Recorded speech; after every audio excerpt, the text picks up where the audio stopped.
দেখেন এক চেয়ারের জন্য ঐক্য হয় না জাতির মাঝে। কি সুন্দর মরা মানুষগুলো কি সুন্দর ঐক্যবদ্ধ হয়ে থাকে কবরস্থানে, কোনো হাউকাউ নাই, কোনো চিল্লাচিল্লি নাই, কোনো চিৎকার চেঁচামেচি নাই। তো জিন্দা মানুষগুলারে কেন যেন এক করা যায় না? মরা ব্যাং এক পাল্লায় তুলে একসাথে মাপা যায়, জিন্দা ব্যাং আর 100 কেন 10টাই তুলে দেখেন না, তুলতে দেরি, কোনটা যে কোন দিক দিয়ে লাভ দিয়ে বের হবে এটা হতে দেরি না। এজন্যই বলা হয় ইসলামী খেলাফত ছাড়া জাতিকে ঐক্যবদ্ধ করা যায় না। কারণ শুধু ওয়াজ দিয়ে ঐক্যবদ্ধ হয় না রে ভাই। কেউ যখন ঐক্য ভাঙতে চাইবে ওইটারে ফিরাবেন কিভাবে? এমন কোন শক্তি থাকা লাগে, খালি বের হ তুই, তোরে ঘাড়ানোর জন্য আমার জিনিস রেডি আছে। ওই রকম পাওয়ার ছাড়া জাতিকে এক করা সম্ভব না। এজন্য দেখবেন জাতি যখন ঐক্যবদ্ধ হয়েছে, জাতি কোন শক্তির অধীনে থেকে ঐক্যবদ্ধ হয়েছে। এই যে আজকে বাংলাদেশে ঐক্যের একটা কথা লক্ষ্য করা যায়, যদিও যেই হারে কথা হয় ওই হারে কাজ হয় না। মাইকের সামনে যেভাবে লোকে ঐক্য করে, ওভাবে যদি আড়ালে ঐক্যের ব্যাপারে আন্তরিক হতো, এত মাস লাগতো না, পুরো বাংলাদেশের জনগণের দিলও ভাঙতো না। এই দেশের জনগণ সবাই এখন ইসলামপন্থীদের ঐক্য চায়, সবাই। আমরা তো পুরো দেশ ঘুরি, পুরো জনগণের পালস আমরা বুঝি, সবাই চায় ঐক্য। কিন্তু দিনকে দিন নিরাশ হয়ে যাচ্ছে, হতাশা চলে আসছে। তারা বলছে এই জাতিরে দিয়ে কিচ্ছু হবে না, ইসলামপন্থীদের দিয়ে কিচ্ছু হবে না।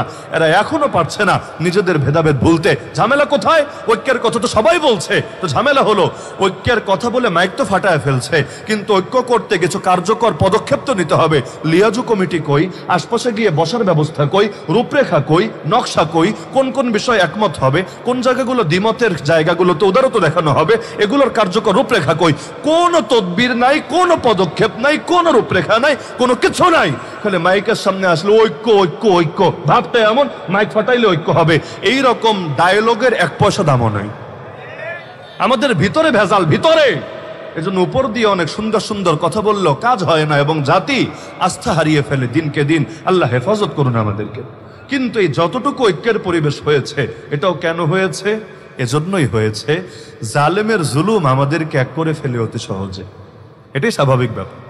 হয়তো ইসলামের পক্ষের শক্তি চাপ দিয়ে ঐক্যবদ্ধ করে রাখে, অথবা ইসলামের বিপক্ষের শক্তি মারতে মারতে এক করে ফেলে। এই যে ফিলিস্তিনের মুসলমানদের দেখেন, তাদের মধ্যে কি ইখতিলাফ নাই? অবশ্যই থাকবে।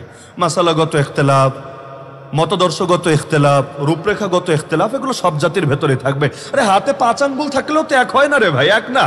এগুলোর মধ্যেও তো পার্থক্য আছে। ঘরে 4 ভাই থাকলে একমত হয় না, এর মধ্যেও তো পার্থক্য আছে। এমনকি যে বাংলাদেশে সাম্প্রদায়িক সম্প্রীতি বলে বলে যে একটা শব্দ খুব হাউকাউ করা হয়, অথচ দেখেন এই দেশে কারা নিজেদের মধ্যে সম্প্রীতি ধরে রাখতে পারে? আর অন্য ধর্মের লোক রাখেন, এক ধর্মের লোকই তো পারে না ঠিক থাকতে। ভাইয়ে ভাইয়ে খুনোখুনি হয় না? 1 খণ্ড জমির জন্য একজন আরেকজনকে মেরে ফেলে না? আরে সামান্য ব্যাপার নিয়ে রাস্তাঘাটের মধ্যে গাড়ি থামিয়ে মারপিট লেগে যায় না? তো এই দেশে তো নিজে এক জাতির লোকেরাই সম্প্রীতির বন্ধনে আবদ্ধ হতে পারে না, অন্য জাতি তো পরে। আমি তো মনে করি এই দেশে বিধর্মী যারা আছে তাদের 1000বার কৃতজ্ঞতা জানানো উচিত এই দেশের জনগণকে। কেন জানেন? নিজেদের মধ্যে যে হারে মারামারি করে, যে হারে ঝগড়া করে, যে হারে কপি করে, যে হারে লাইগাই থাকে, ওর তুলনায় 1000 ভাগের 1 ভাগও ঝামেলা হয় না ওদের সাথে। তাও যে 2-1টা হয়, ধর্মের নামে কমই হয় আর অন্য জিনিস বেশি হয়। মানে অন্য কোনো জায়গা জমি নিয়ে ঝামেলা হোক, অথবা কোনো ষড়যন্ত্র নিয়ে ঝামেলা হোক, রাজনৈতিক ব্যাপার নিয়ে ঝামেলা হোক, কিন্তু পরবর্তীতে এগুলো ধর্মের নামে চালায় দেয়। যেমন এই যে 6 মাস আগে সরকার পতনের পরে অনেকে আছে ওই দল করে, কিন্তু ধর্ম পরিচয় আলাদা। দল করে ওইটা বিগত দিনে অনেক জুলুম করেছে, অনেক চুরি করেছে। পাবলিক যেহেতু মুসলমান, পাপিষ্ঠ নেতাদেরও মেরেছে, এরকম অনেক ওই ধর্মের লোকদেরও গিয়ে মাইট দিয়েছে। এজন্য না যে ওর ধর্ম আলাদা, বরং এজন্য ফ্যাসিস্টের দালাল, ও হলো ফ্যাসিবাদের চামচা। কিন্তু পত্রপত্রিকায় কেউ নিউজ করেছে বা ইন্ডিয়া টেলিভিশন তো গরম করে দিয়েছে, কি বলে? দেখ দেখ দেখ হিন্দু মারে, দেখ দেখ দেখ বিধর্মীদের মারে। অথচ হিন্দু হওয়ার কারণে তার টাচও করা হয় নাই।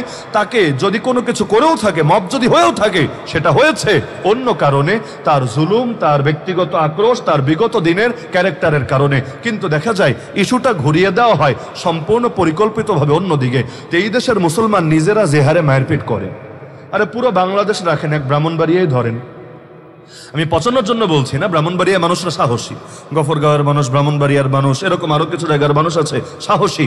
তবে সাহসটা জায়গা মতো ব্যবহার করতে পারলে ইসলামের বিজয় হয়ে যাবে ইনশাআল্লাহ। তবে জায়গা মতো ব্যবহার না হলে মাঝে মাঝে একটু অজায়গায় ব্যবহার হয়ে যায় আর কি। বিয়ে শাদী বয়সে না করলে মাঝে মাঝে একটু তিরিং বিরিং এদিক সেদিক হয়ে যায়। তো এটা স্বাভাবিক ব্যাপার, পানি আসছে, যদি এটারা স্বাভাবিকভাবে আসতে দেন, রাস্তা করে দেন, ও স্বাভাবিকভাবে যাবে। কিন্তু যদি বাধা দেন, ভাঙ্গা চুরে যেদিক দিয়ে পারে সেদিক দিয়ে ছুটবে। তো এই যে দেখা যাচ্ছে এক ব্রাহ্মণবাড়িয়ে যে হারে মুসলমানে মারপিট চলে, এর 1000 ভাগের 1 ভাগ মারপিট হয় কাফেরদের সাথে? হয় না তো। কিন্তু তারপরও কি হারে আমাদেরকে ট্যাগ দেয়, আমরা নাকি ওদের দাম দেই না, ওদের আমরা জানমাল হেফাজত করি না। অদ্ভুত ব্যাপার, নিজেদেরটা যা করি বেটা তোদেরটা এর চাইতে বেশি করি। মসজিদ পাহারা দেয় না, মন্দির গিয়া ঠিকই পাহারা দেয় বিপদের সময়ে, যখন ঝামেলা হওয়ার আশঙ্কা থাকে। মসজিদ কেউ পাহারা দেয় না, দেন আপনারা? মসজিদ কেউ দেয় না, কিন্তু ওদের মন্দির গিয়ে ঠিকই পাহারা দিয়েছে। তাও ধন্যবাদ না দিয়ে কতজনে আবার আমাদেরকে উৎখাত করার চেষ্টা চালাচ্ছে।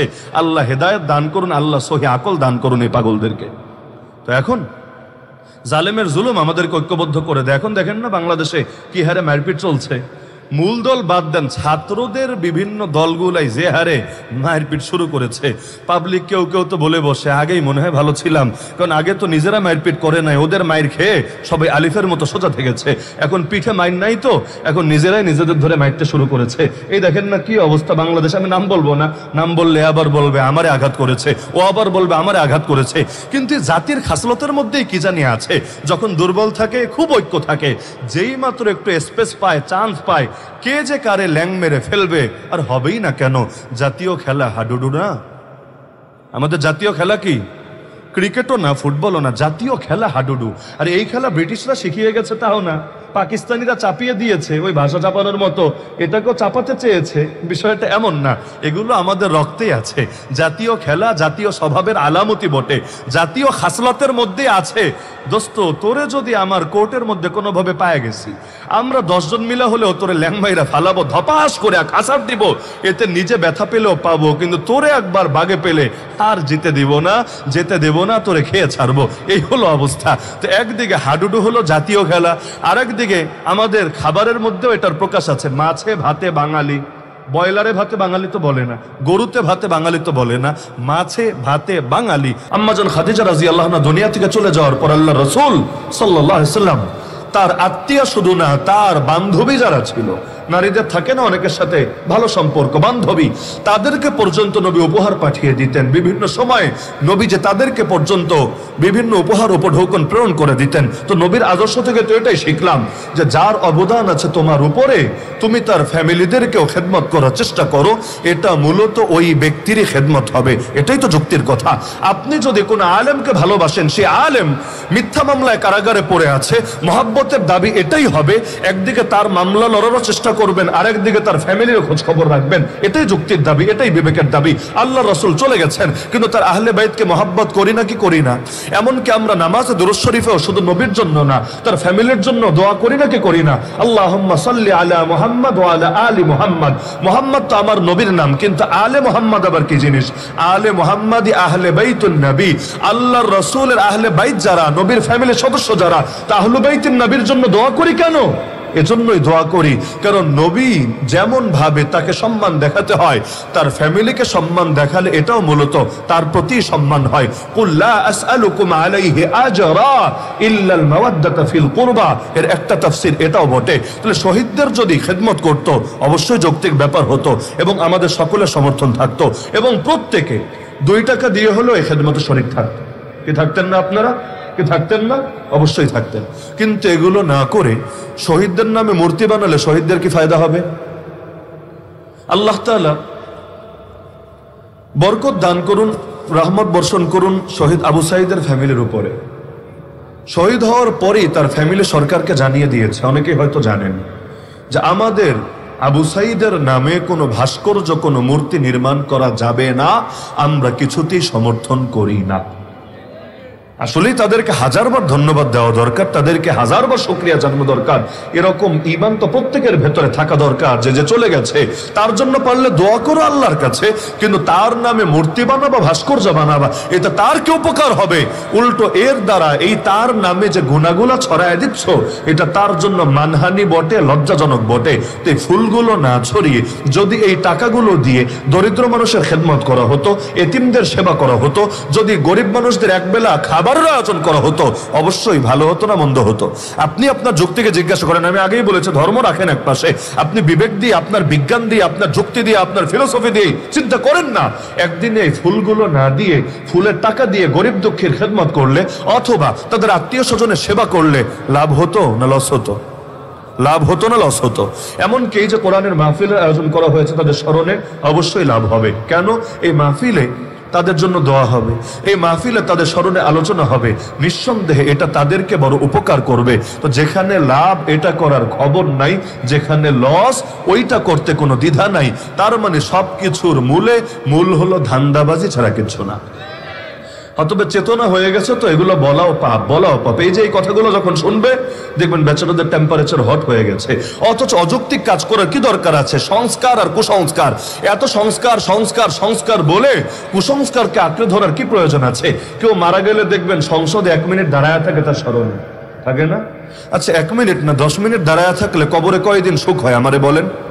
যদি বলতে পারেন যুক্তি দিয়ে, তর্ক দিয়ে আমি দাঁড়ায় থাকবো, প্রয়োজনে আমার সব শ্রোতাদেরকে নিয়ে, যত শ্রোতা আছে না, বলবো শহীদদের স্মরণে, মৃতদের স্মরণে 1 মিনিট না ভাই 1 ঘন্টা খাড়ায় থাকেন, প্রয়োজনে মাথা নিচে দিয়ে পা উপরে দিয়ে খাড়ায় থাকেন, যেভাবে পারেন। কারণ আপনি খাড়ায় থাকার দ্বারা, আপনি নীরব থাকার দ্বারা যদি তার কবরে ফায়দা হয়, কেন থাকবেন না? আপনি শহীদদের জন্য এতটুকু করবেন না? এটা তো আসলে হওয়া উচিত না। কিন্তু যদি নাকি প্রতিষ্ঠাও করতে এসেছেন, তিনি শুধু হক মাহবুদের উপরই লোকে ঈমান আনবে এতটুকুই দাওয়াত দেন নাই।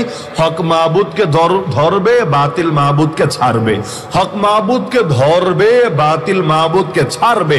আগে ছাড়বে পরে ধরবে। লা ইলাহা, সব বাতিলরে ছেড়ে দিলাম, ইল্লাল্লাহ, একমাত্র আল্লাহর সঙ্গে সম্পর্ক জুড়ে দিলাম। এই কালেমার অর্থ এটাই, আমার নামাজের রব যিনি, আমার রাজনীতির রব তিনি, আমার যাকাতের রব যিনি, আমার অর্থনীতির রব তিনি, আমার হজের রব যিনি, আমার পার্লামেন্টের রব তিনি, আমার যাকাতের রব যিনি, আমার কোর্ট কাচারের রব তিনি, আমার কোরবানির রব যিনি, আমার সংবিধানের রব তিনি। জীবনের সব ক্ষেত্রে রব আমার একজনই।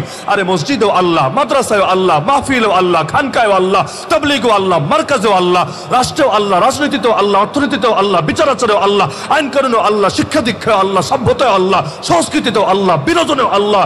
জীবনের সব ক্ষেত্রে শুধু আল্লাহ আল্লাহ আল্লাহ। রুহের জগতে আল্লাহ প্রশ্ন করেছেন, আমি কি তোদের রব না?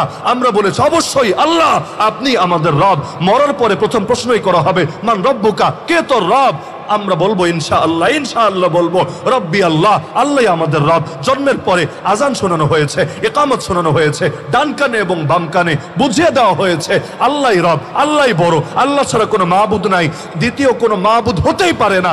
এই যে ঘোষণা দিয়ে দেওয়া হয়েছে, ডান কানে আর বাম কানে আজান ইকামত হয়ে গেছে, নামাজটা খালি বাকি আছে। এজন্য জানাজার নামাজে আজান লাগে না, ইকামত লাগে না, কারণ আজান ইকামত তো হয়ে গেছে। মাঝখানে অল্প সময় নিয়ে বান্দা দুনিয়াতে এসেছে, তো যেহেতু শুরুতেও আল্লাহ, শেষেও আল্লাহ, মাঝখানেও সে আল্লাহর সাথে সম্পর্ক জোরে রাখতে হবেই হবে। হ্যাঁ, নবীজি ইসলাম প্রতিষ্ঠা করতে এসেছেন, ভালো কথা, কিন্তু করেছেনটা কিভাবে? নবী যেভাবে করেছেন আমাদেরও তো সেভাবেই করতে হবে। কারণ কালেমার মধ্যে তো আমরা 2 অংশে এটাই মেনেছি, লা ইলাহা ইল্লাল্লাহ, হুকুম মানব আল্লাহর, মুহাম্মদুর রাসূলুল্লাহ, তরিকা অনুসরণ করব আল্লাহর রাসূল মুহাম্মদ সাল্লাল্লাহু আলাইহি ওয়াসাল্লামের। যেহেতু হুকুম আল্লাহর, তরিকা নবীজির। আল্লাহ বললেন নামাজ কায়েম করো, আকিমুস সালাহ, কায়েম করবে কিভাবে? যথাযথভাবে নামাজ আদায় করবে কিভাবে? আল্লাহ বিস্তারিত বলে দেন নাই। পুরো কোরআন ঘেটেও জাস্ট 2টা রাকাত নামাজ, তাকবীরা তাহরিমা থেকে সালাম পর্যন্ত কিভাবে পড়তে হয় আপনি ডিটেইল বের করতে পারবেন না। কিছু অংশ পাবেন, কিছু অংশ পাবেন না। তো 2 রাকাত নামাজ পড়তেও নবীর অনুসরণ লাগে, নবীর সুন্নাহ লাগে। নবী নিজে নামাজ পড়ে দেখিয়ে দিলেন, সাল্লু কামা রাআইতুমুনি উসাল্লি, উম্মত সালাত আদায় করো যেভাবে আমাকে সালাত আদায় করতে দেখেছো। আল্লাহ বললেন হজ করা লাগবে, ওয়ালিল্লাহি আলান নাস হিজ্জুল বাইতি মান ইসতাতা ইলাইহি সাবিলা, সামর্থ্যবানদের জন্য বাইতুল্লাহর হজ ফরজ করা হয়েছে। কিন্তু হজ করবে কিভাবে? আরাফায় কবে কবে যাবে, মিনায় কবে যাবে, মুজদালিফায় কবে যাবে, আরে তাওয়াফ কিভাবে করবে, সাই কিভাবে করবে, শয়তানরে পাথর কিভাবে মারবে, কত কিছুর তো দরকার আছে। আল্লাহ রাসূল শিখিয়ে দিলেন, খুযু আন্নী মানাসিকাকুম, খুযু আন্নী মানাসিকাকুম, হে উম্মত আমার থেকে শিক্ষা গ্রহণ করো কিভাবে তোমাদের হজ আদায় করতে হবে। তাহলে হুকুম দেন আল্লাহ, তরিকা শিখান কে? মুহাম্মাদুর রাসূলুল্লাহ সাল্লাল্লাহু আলাইহি ওয়াসাল্লাম। আল্লাহ বললেন জিহাদ করা লাগবে, ওয়াকাতিলুহুম হাত্তা লা তাকুনা ফিতনা ওয়া ইয়াকুনা দ্বীনু কুল্লুহু লিল্লাহ। যতদিন ফিতনা নির্মূল না হবে এবং আল্লাহর জমিন, আল্লাহর দ্বীন বিজয় না হবে, ততদিন পর্যন্ত বাতিল অপশক্তির বিরুদ্ধে লড়াই চলবেই চলবে। কিন্তু জিহাদ হবে কিভাবে?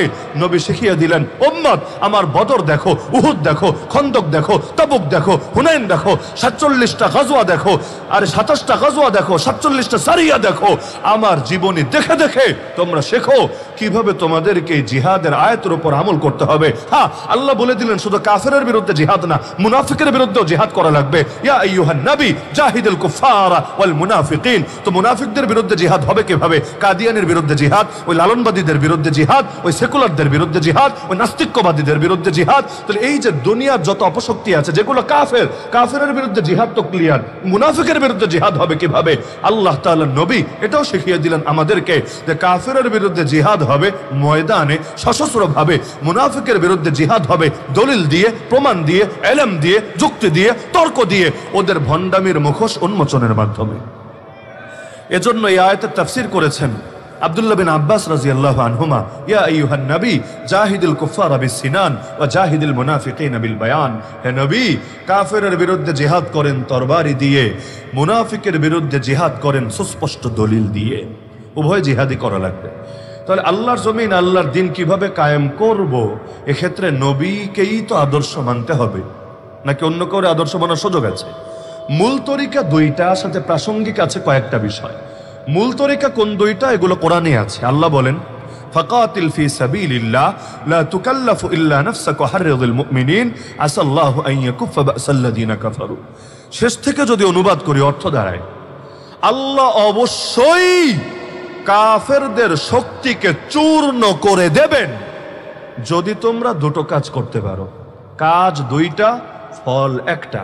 কাজ দুইটা, ফল একটা। ফল হলো আল্লাহ কাফেরদের শক্তিকে চূর্ণ করবেন, মানে ইসলামী শক্তির বিজয় ঘটাবেন। তবে কাজ করা লাগবে কয়টা?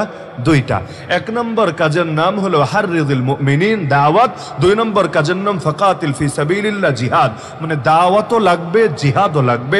দাওয়াত প্লাস জিহাদ দুটো যখন মিলবে সমান সমান ইসলামের বিজয় হবে, কুফরি শক্তির পরাজয় হবে। শুধু দাওয়াত দিয়েও হবে না, শুধু জিহাদ দিয়েও হবে না। আল্লাহ রাসূল মক্কায় দাওয়াত দেন নাই, মক্কায় ওয়াজ নসিহত করেন নাই, মক্কায় ইলম শেখান নাই, মক্কায় মানুষের আত্মশুদ্ধির মেহনত করেন নাই। কোন কাজটা করেন নাই মক্কায়? সবই যদি করেন, ইসলাম কেন প্রথম প্রতিষ্ঠিত হলো মদিনায়? 13 বছর তো মক্কায় তার মেহনত চালিয়েছেন, তাহলে ইসলাম মদিনায় গিয়ে কেন প্রতিষ্ঠিত হলো, মক্কার বুকে হলো না কেন? তার মানে ইসলামকে বিজয়ী করতে চাইলে যেমনি ভাবে দাওয়াত লাগে, ইলম লাগে, আত্মশুদ্ধি লাগে, একইভাবে ইসলামকে বিজয়ী করার জন্য আন্দোলনও লাগে, সংগ্রামও লাগে, জিহাদও লাগে, বিপ্লবও লাগে। উভয়টা যখন মেলে আল্লাহর জমিনে ইসলাম বিজয়ী হিসাবে আত্মপ্রকাশ করে। নবীজি তার জামানায় মদিনায় ইসলাম কায়েম করে দেখিয়েছেন, মক্কায়ও কায়েম করে দেখিয়েছেন। মদিনায় ইসলাম কায়েম করেছেন দাওয়াত দিয়ে, গণ আন্দোলন গড়ে তুলে, গণ বিপ্লব ঘটিয়ে। মক্কার বুকে ইসলাম কায়েম করেছেন জিহাদের মাধ্যমে। যদিও বাহিনী সামনে এসে লড়াই করার সাহস করে নাই, আগেই সারেন্ডার করে দিয়েছে। তবে নবী তো জিহাদের প্রস্তুতি নিয়ে গিয়েছেন, মুজাহিদ বাহিনী নিয়ে গিয়েছেন। আমরা বলতে পারি এই যে দুই আদেশ আল্লাহ দিলেন, দাওয়াত এবং জিহাদ। দাওয়াতের দ্বারা ইসলাম বিজয়ী হলো মদিনায়, জিহাদের দ্বারা ইসলাম বিজয়ী হলো মক্কায়। দাওয়াতের দ্বারা ইসলাম বিজয়ী হলো মদিনায়, জিহাদের দ্বারা ইসলাম বিজয়ী হলো মক্কায়। তাহলে মূল মাধ্যম সর্বযুগে দুইটা থাকবে। মুসলমানকে দাওয়াত আঁকড়ে ধরতে হবে, জিহাদও আঁকড়ে ধরতে হবে। এখন বিস্তারিতভাবে হালকা একটু ধারণা দেওয়ার চেষ্টা করব যে দাওয়াত আর জিহাদ আঁকড়ে ধরা হবে কিভাবে। যেমন বাংলাদেশের লোকে কি দাওয়াত দেয় না? হ্যাঁ দেয় তো। তাহলে ইসলাম কেন কায়েম হয় না? একটু ঝামেলা আছে। ঝামেলা হলো নবীজি দাওয়াত দিয়েছেন, আমরাও দাওয়াত দেই। তবে নবীর দাওয়াতের কয়েকটা বৈশিষ্ট্য ছিল। এর মধ্যে অন্যতম হলো আল্লাহ রসুল সাল্লাল্লাহু আলাইহি সাল্লাম প্রচন্ড দুর্দিনেও নিজের গোল কি, টার্গেট কি, লক্ষ্য কি, মিশন কি, ভিশন কি, এটা প্রকাশ করতে লুকোচুরি করেন নাই, তিনি দ্বিমুখিতা অবলম্বন করেন নাই, তিনি কোনো মুখোশ চেহারার মধ্যে ধারণ করেন নাই। হ্যাঁ, মায়ের খেয়েছেন, জেল খেটেছেন, রক্ত দিয়েছেন, আপনজনরা শহীদ হয়েছে, সেই কষ্টকে পর্যন্ত বরণ করেছেন, এক পর্যায়ে দেশও ছেড়েছেন, লেকিন নিজের মিশনকে প্রকাশ করতে কোনো দ্বিধা করেন নাই। যেমন একটা উদাহরণ দিলে বুঝবেন, মক্কার যুগে আল্লাহ রাসূলের কাছে প্রস্তাব দেওয়া হলো, আবু তালেবের মাধ্যমে প্রস্তাব নিয়ে আসলো আবু জাহাল গংরা, এসে বলল, আবু তালেব তোমার ভাতিজাকে থামাও যে কোনো মূল্যে, সে যা চায় সব দিতে আমরা রাজি আছি। নারী চাইলে আরবের সবচেয়ে সুন্দরী নারীকে তার বধূ বানিয়ে দেব, সম্পদ চাইলে সম্পদের পাহাড় বানিয়ে দেব, ক্ষমতা চাইলে তাও বলে ফেলুক, সমস্যা নেই, তাকে একটা আসন দিয়ে দিব, একটা পদ দিয়ে দিব, দারুন নাদওয়া নামক পার্লামেন্টে একটা আসন তার জন্য ছেড়ে দিব, কোনো ব্যাপার না। আর যদি তাকে জিনে ধরে তাও বলে ফেলুক, আমরা সবচাইতে ভালো কবিরাজ ডেকে এনে চিকিৎসা করাবো। নাউযুবিল্লাহ। 4টা অফার, নারীর অফার, সম্পদের অফার, ক্ষমতার অফার, আর লাস্টে গিয়ে এটা হলো টিটকারি, এটা কোনো অফার না, কবিরাজ ডেকে এনে চিকিৎসা করানোর অফার। তাহলে মূল অফার থাকছে 3টা, নারী, সম্পদ, ক্ষমতা। দেখবেন আমাদের যত লোভ এই 3টার কোনো একটাকে কেন্দ্র করেই থাকে। সাধারণত এমন মানুষ দুনিয়াতে থাকার কথা না, 3টার কোনোটাই তাকে টানে না। 2-1জন থাকতে পারে রোবট টাইপের লোক, কিন্তু অধিকাংশই এমন 3টার কোনো একটা তাকে টানবেই টানবে। হয়তো নারীর টান আছে, ওই টাকলা মুরাদদের মতো, পলকদের মতো, অথবা নারীর টান নাই, ক্ষমতার টান আছে। যেমন বিগত দিনে ওই ডামি নির্বাচন থেকে শুরু করে যেগুলোতে ঠং ঠং করে লাফিয়ে লাফিয়ে যারা গিয়ে সেখানে একটা পদ পেয়ে, একটা আসন পেয়ে সব মুনাফিকি করার জন্য রেডি হয়ে গেছে। মানে পেটে খাবার পড়লে আর পিঠ বাঁচার গ্যারান্টি পেলে আর পকেটে কিছু হাদিয়া চলে আসলে সব আকাম করার জন্য রেডি থাকে। আর 3 নাম্বার হলো তাকে সম্পদ দেওয়া হবে। সম্পদের লোভ তো সবারই আছে, টাকার প্রয়োজন কার নাই? আমার নাই, আপনার নাই, সবার আছে। কেউ হয়তো প্রয়োজন থাকার পরও নিজেকে এড়াতে পারে, কিন্তু কেউ হয়তো সেটা পারে না। টাকার প্রয়োজন সবারই আছে, প্রয়োজনের বাইরে কেউ থাকে না। তো এই 3টা টোপ দেওয়া হলো নবীকে। আল্লাহ নবীকে কোন টোপ দিয়ে ফাঁসাতে পেরেছে? নারীর টোপ, ক্ষমতার টোপ, সম্পদের টোপ। মাথায় রাখবেন, যারাই দ্বীনের দায়ী হবেন, আগামী দিনের বিপ্লবী যোদ্ধা হবেন, আপনাদের সামনেও এই পরীক্ষাগুলো আসবেই আসবে।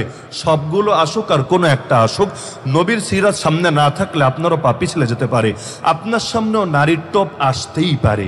এটা যদি নাও আসে, আপনি ভালো মানুষ, আপনার চরিত্র ভালো, আপনার ক্যারেক্টার ওরা চেনে, অন্তত সম্পদের লোভ আপনাকে দেবেই দেবে। কত লেনদেন যে চলে আড়ালে আবডালে, আল্লাহ কত লেনদেন, আপনি ভাবতে পারবেন না। আর এটা যদি নাও হয়, ক্ষমতার টোপ তো ভাই সবাই গেলে। দেখেন, এক চেয়ারের জন্য ঐক্য হয় না জাতির মাঝে, কি সুন্দর মরা মানুষগুলো কি সুন্দর ঐক্যবদ্ধ হয়ে থাকে কবরস্থানে, কোনো হাউকাউ নাই, কোনো চিল্লাচিল্লি নাই, কোনো চিৎকার চেঁচামেচি নাই। তো জিন্দা মানুষগুলারে কেন যেন এক করা যায় না? মরা ব্যাং এক পাল্লায় তুলে একসাথে মাপা যায়, জিন্দা ব্যাং আর 100 কেন 10টাই তুলে দেখেন না, তুলতে দেরি, কোনটা যে কোন দিক দিয়ে লাভ দিয়ে বের হবে এটা হতে দেরি না। এজন্যই বলা হয় ইসলামী খেলাফত ছাড়া জাতিকে ঐক্যবদ্ধ করা যায় না। কারণ শুধু ওয়াজ দিয়ে ঐক্যবদ্ধ হয় না রে ভাই। কেউ যখন ঐক্য ভাঙতে চাইবে, ওইটারে ফিরাবেন কিভাবে? এমন কোন শক্তি থাকা লাগে, খালি বের হ তুই, তোরে ঘাড়ানোর জন্য আমার জিনিস রেডি আছে। ওই রকম পাওয়ার ছাড়া জাতিকে এক করা সম্ভব না।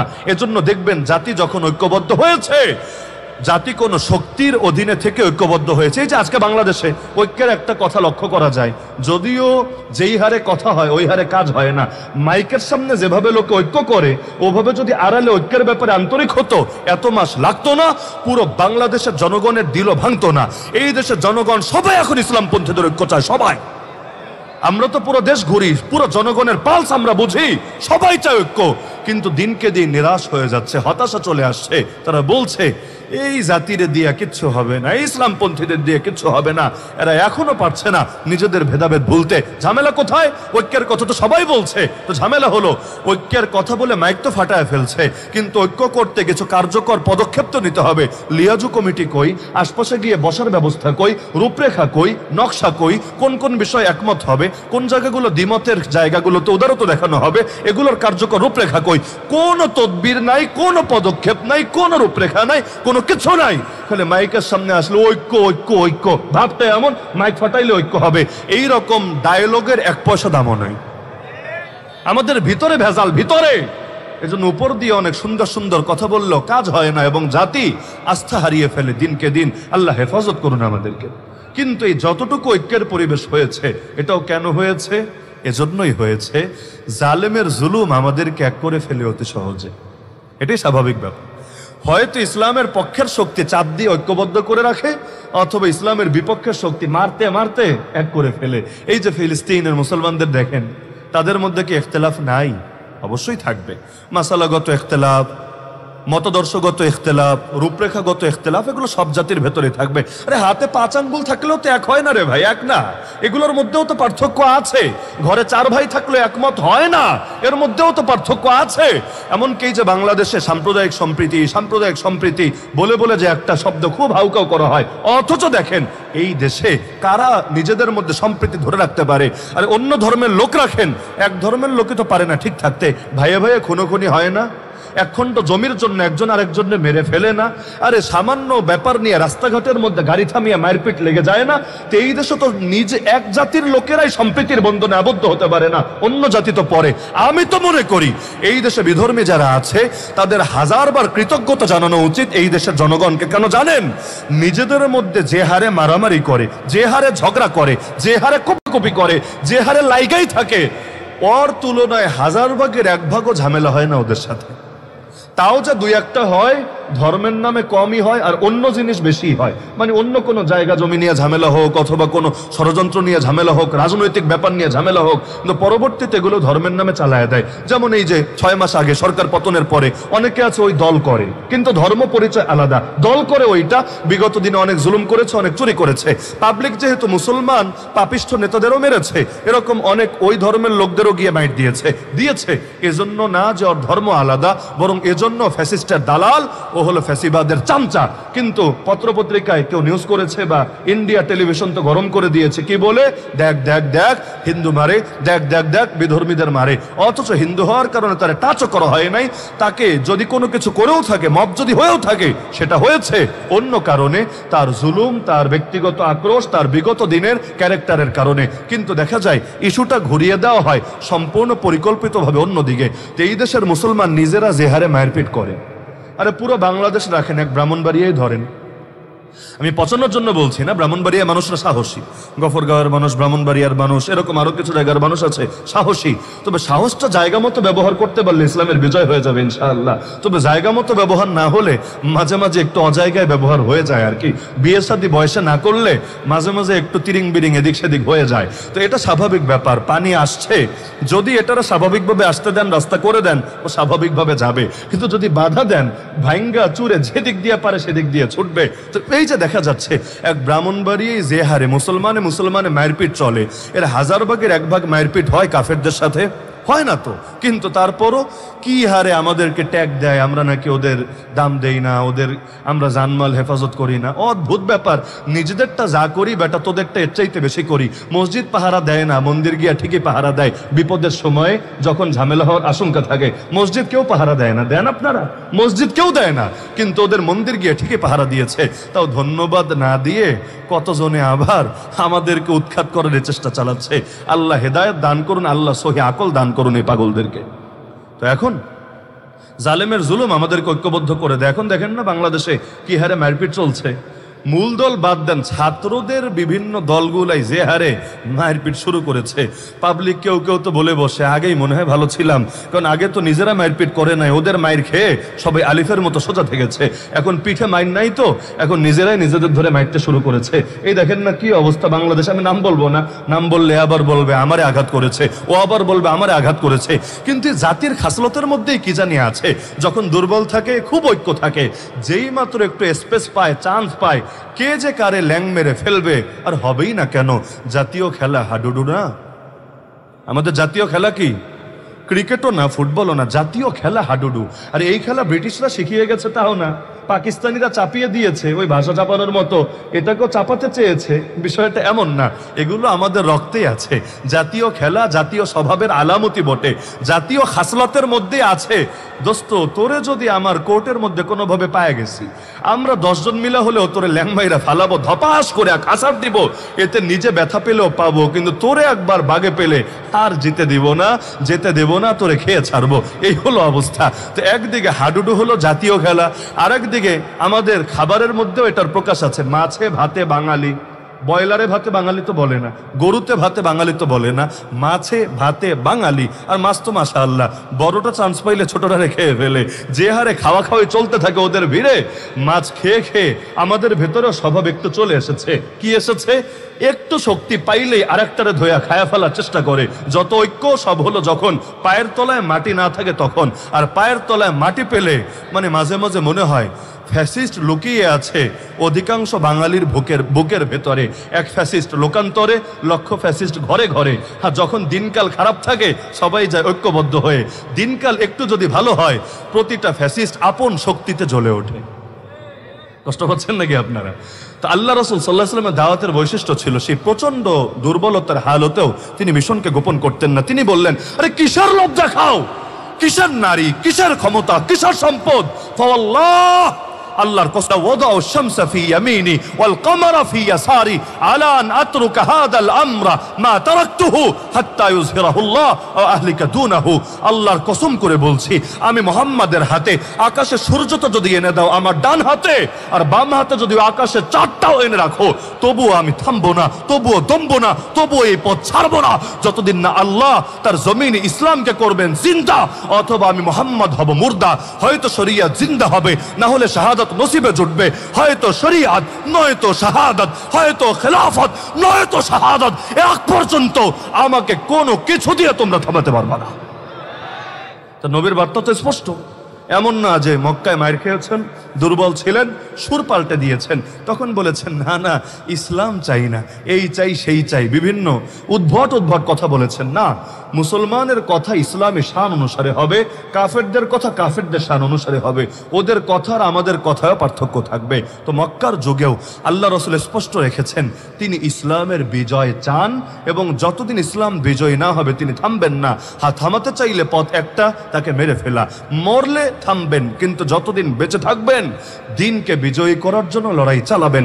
আজকের বাংলাদেশে আমরা ইসলামপন্থীরা সংখ্যায় সবচাইতে বেশি, শক্তিতে সবচাইতে দুর্বল। বিশ্বাস হয়? কোয়ান্টিটিতে সবার চাইতে এগিয়ে সংখ্যাগরিষ্ঠ, আর কোয়ালিটিতে আমরাই সংখ্যালঘু। আমরাই সংখ্যালঘু। হিন্দুত্ববাদীরা সংখ্যালঘু না, নাস্তিক্যবাদীরা সংখ্যালঘু না, বামরা সংখ্যালঘু না। এই দেশে কোয়ালিটিতে, শক্তিতে আমরাই হয়ে গেছি সংখ্যালঘু। রাজনৈতিকভাবে, সাংস্কৃতিকভাবে, উভয়ভাবে দেখেন আমাদের চাইতে বেশি দুর্বল আপনি কাউকে খুঁজে পাবেন না। এই যে ইসলামপন্থীদের অবস্থা কেন? আমাদের জনসমর্থন কম না, আমাদের জনসমর্থন সবচাইতে বেশি। বিশ্বাস হয় না? আমাদের জনসমর্থন যে হারে আছে, শাহবাগীদের জনসমর্থন কি আছে, ইসকনের জনসমর্থন কি আছে, কাফের মুশরিকদের, বামরামদের জনসমর্থন কি আছে? সব জনসমর্থন তো আমাদের। আরে আমরা ডাক দিলে পাবলিক ছুটে আসে একদম হুড়হুড় করে, পারলে পকেটে টাকা দিয়ে যায়, নিবে না দূরের কথা, দিয়ে যায়। আর ওরা বিরিয়ানির প্যাকেট দিয়েও লোক পায় না, মোটরসাইকেলে তেল দিয়েও লোক পায় না। এমনকি হুজুরদের নিয়ে ওদের এত জেলাসি কেন, এত হিংসা কেন?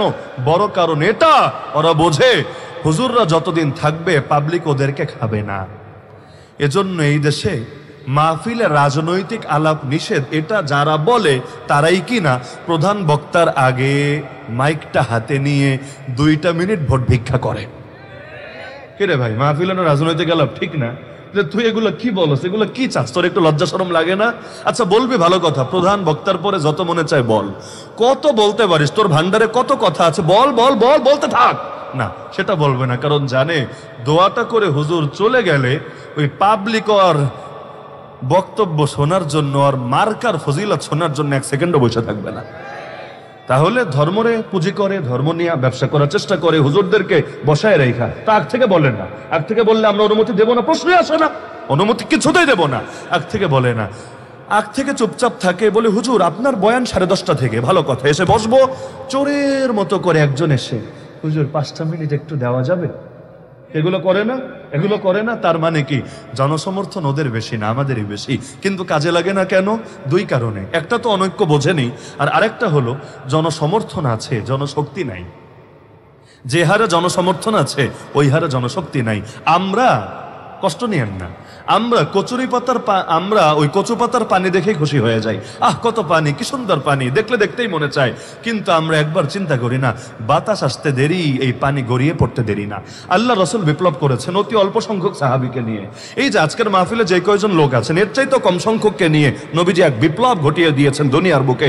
তো এত কম মানুষ নিয়ে কিভাবে বিপ্লব করলেন?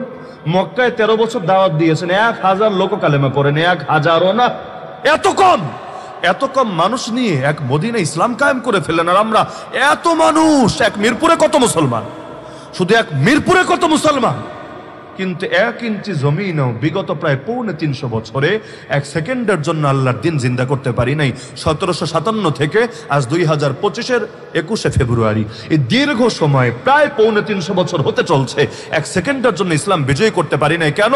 মুসলমান কম, নবীর উম্মত কম, আল্লাহর বান্দা কম, আরে নামাজি কম, রোজাদার কম, মাদ্রাসা কম, ওয়াজ মাহফিল কম, তাবলীগ কম, ইজতেমা কম, খানকা কম, কোন জিনিসটা কম আমাকে বলেন? যত দিন যাচ্ছে সব জায়গায় লোক তো বাড়ছে, মাহফিল হচ্ছে আরো বেশি, লোক তো কমে নাই, লোক তো আরো বেড়েছে, মাদ্রাসা হয়েছে আরো বেশি, ছাত্র তো কমে নাই, আরো বেড়েছে।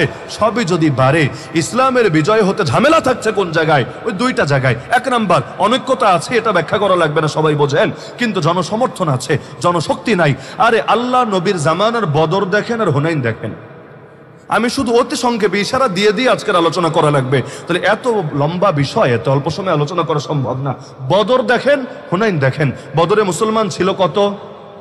313। এর মধ্যে লড়াইয়ে নেমেছে কয়জন? 305।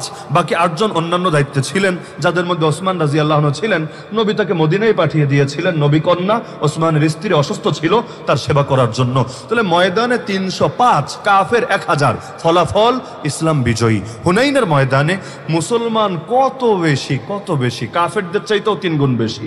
ফলাফল এমন ভাবে তীরের বৃষ্টি আসলো, পালানোর জায়গা খুঁজে পাচ্ছিল না। إذ أعجبتكم كثرتكم فلم تغن عنكم شيئا وضاقت عليكم الأرض بما رحبت। জমিনটা সংকীর্ণ হয়ে গেল, একদম সংকীর্ণ।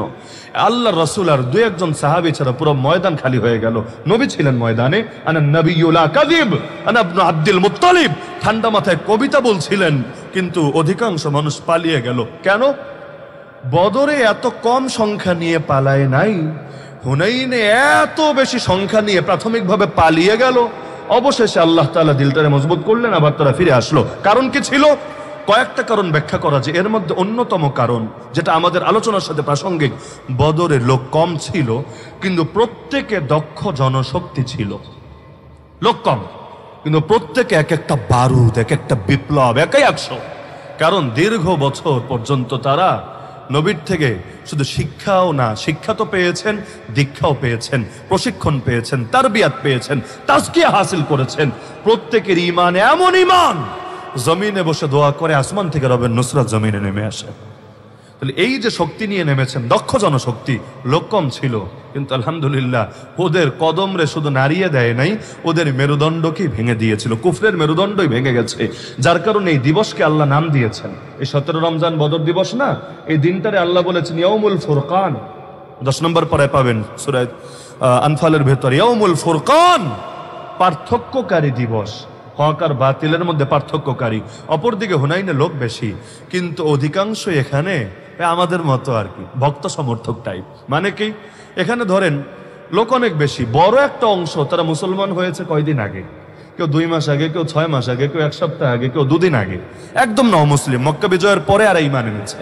মক্কা বিজয়ের কিছু পরেই তো হুনাইনের যুদ্ধ হলো, নও মুসলিম, নতুন মুসলমান, এখন ওইভাবে তারবিয়াত পায়নি। আর আগে লোক ছিল কম, প্রত্যেকেই অনেক লম্বা সোহবত পেয়েছে। এখন লোকও বেড়েছে, প্রত্যেকেরও ব্যস্ততা আছে, নবীরও কাজ অনেক বেড়েছে, প্রত্যেকে ওইভাবে আগের সাহাবীদের মতো এত তারবিয়াত পায় নাই, ভেতরটা এত সুন্দর করে গড়ে ওঠে নাই। এমনকি মজার বিষয়, অনেক কাফেরও ছিল হুনাইনের ময়দানে, মুসলমানদের সাথে যুদ্ধ করতে এসেছে।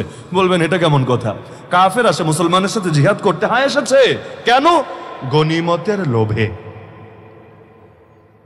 যখন আপনারা 5ই আগস্ট গণভবনে গেলেন, বিপ্লবীরাও গিয়েছে, চোর মামারাও গিয়েছে, তাই না? কেউ গিয়েছে বিপ্লবের পূর্ণতা ঘটাতে, আক্রোশ ঝাড়তে, কেউ গিয়েছে যা কপালে জোটে আর কি, পাঙ্গাসি পাই, অথবা একটা এসি পাই, একটা ফ্রিজই পাই, যদ্দূর পাই। বলে না বাঙালি মাগনা পাইলে আলকাতরাও খায়, লোকে বলে, আমি বলি না, মাগনা পাইলে আলকাতরাও খায়। তো যা পাবে তাতেই তো লাভ। একদল বুলডোজার নিয়ে 32 নম্বরে গিয়েছে, কেন? ক্ষোভ মেটাতে, আক্রোশ মেটাতে এবং ফ্যাসিবাদের কফিনে শেষ পেরেক ঠুকতে। আরেক দল গিয়েছে যা পাওয়া যায় আর কি, যদ্দূর পাওয়া যায় ওইটাই লাভ, 1 টাকা পাইলে ওইটাও তো লাভ, তো নাই মামার চাইতে কানা মামা তো ভালো। তো দেখা যায় মুসলমান হুনাইনে গিয়েছে জিহাদ করতে, কিছু কাফের ভেবেছে আমরাও যাই না, যা পাবো তাই তো লাভ। কারণ মুসলমানরা হারানোর কে আছে?